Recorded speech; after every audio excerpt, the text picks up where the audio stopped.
Ini saya akan minta bantuan Imam Ghazali melalui kitab beliau Mishkatul Anwar.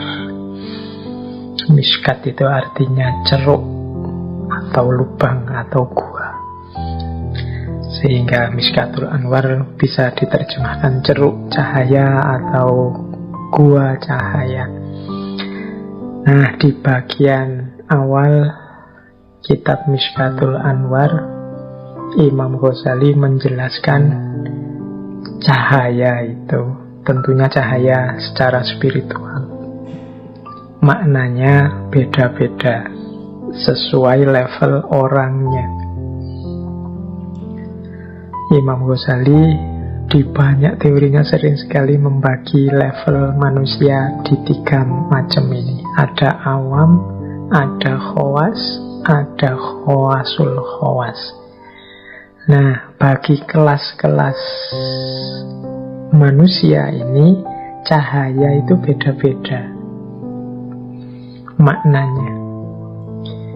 Menurut Imam Ghazali, bagi orang awam, cahaya adalah sesuatu yang membuat sesuatu yang lain menjadi tampak atau kelihatan. Sarananya panca indera, khususnya mata. Nah, ini mungkin level kita ya, awam. Jadi cahaya itu ya pokoknya terang, cahaya itu bersinar, cahaya itu pancaran tadi, gelombang elektromagnetik yang apa tadi, itu definisi awam.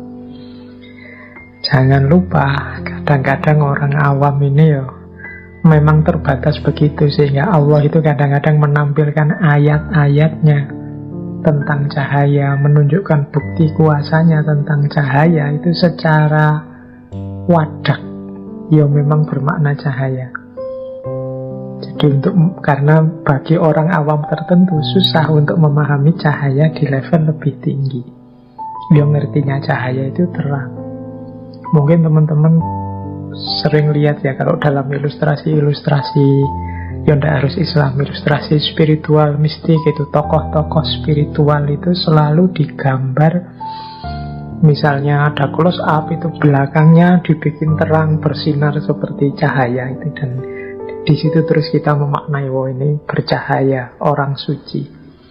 Mengapa gambarnya dibikin begitu? Ya karena yang dihadapi orang awam. Ngertinya bercahaya itu ya dibuat terang, belakangnya dibikin kayak ada lampunya dalam gambar, sehingga orang menganggapnya, wah inilah orang suci yang wajahnya bercahaya atau kepalanya bersinar bercahaya. Nah, ini itu ilustrasi versi awam. Cahaya itu seperti itu. Kadang-kadang Allah juga menampakkan yang seperti itu. Misalnya kan ada riwayat Robi'ah Al-Adawiyah, itu sufi perempuan yang kita semua insya Allah kenal. Itu kan dulu dibebaskan oleh majikannya. Ketika suatu malam majikannya melihat beliau sedang beribadah dan bercahaya tubuhnya. Nah, ini cahaya yang semacam ini di kalangan sufi, di model orangnya kelihatan langsung cahayanya, itu pastinya seizin Allah untuk mengajari kita. Karena akal kita, penangkapan kita tidak nyampe dengan makna cahaya yang lebih dalam. Kita ngertinya cahaya itu yang muruk, memancar, kelihatan nyata. Ada cerita yang terkenal sekali dalam dunia sufi. Jadi ada salah seorang sufi yang beliau ini gelarnya cahaya, An-Nuri. Nama lengkap beliau adalah Abu Husain Ahmad An-Nuri. Ini sufi besar, temannya Syekh Junaid Al-Baghdadi yang dulu pernah kita bahas. Jadi Syekh Abu Hasan Ahmad An-Nuri ini, mengapa digelari An-Nuri? An-Nuri itu berarti manusia yang bercahaya.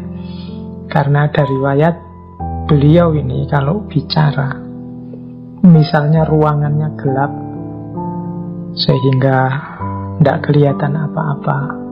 Dari mulutnya keluar cahaya, sehingga satu ruangan terus terang benderang. Mungkin pernah ada cerita beliau sedang berceramah atau memberi nasihat, dan dalam gelap gulita, tapi dari mulut beliau keluar cahaya, sehingga ruangannya jadi terang benderang.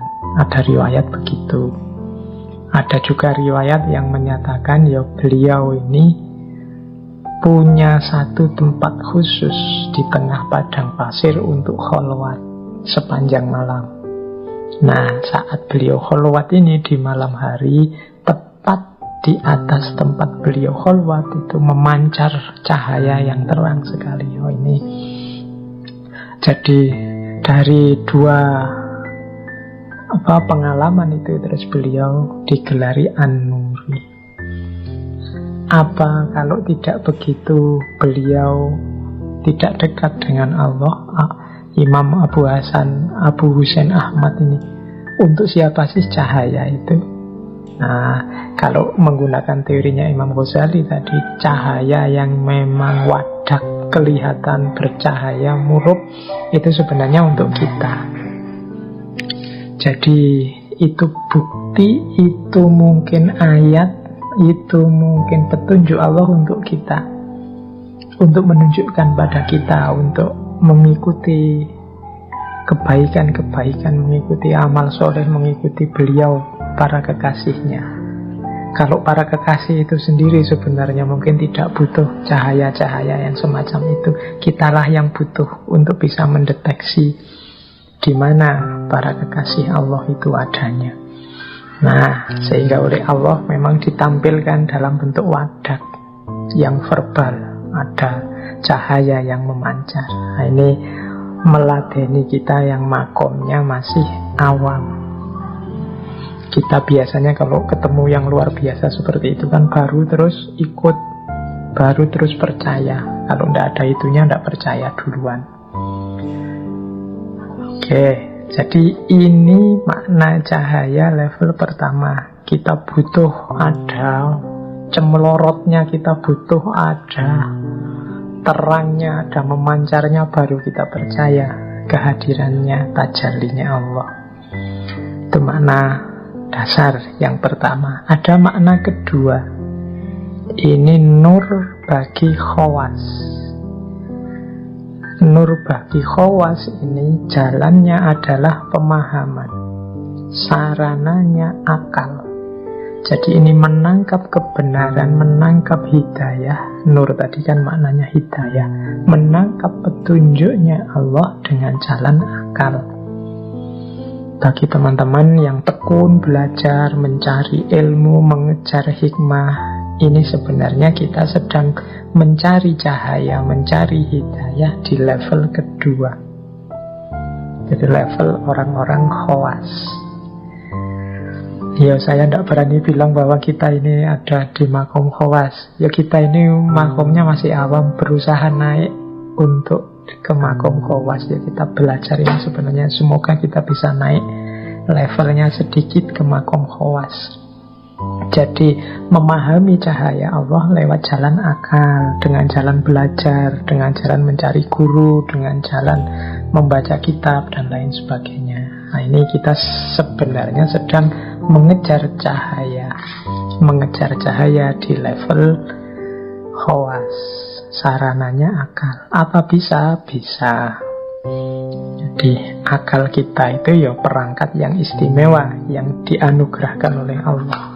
Pastinya juga bisa mencapai dan menemukan kebenaran. Oke, kalau ini level kedua. Ada level ketiga, yaitu makom khawasul khawas.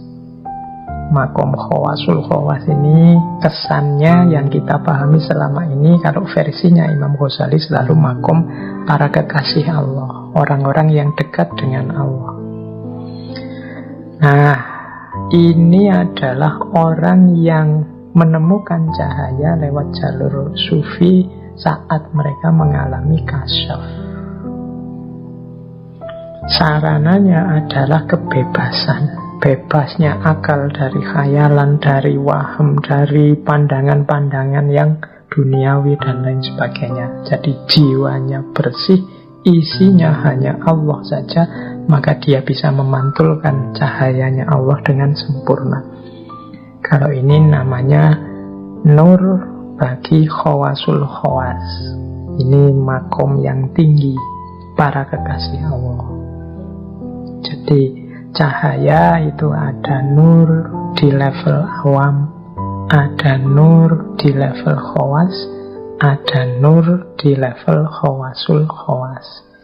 Ini bisa dibahas di Mishkatul Anwar.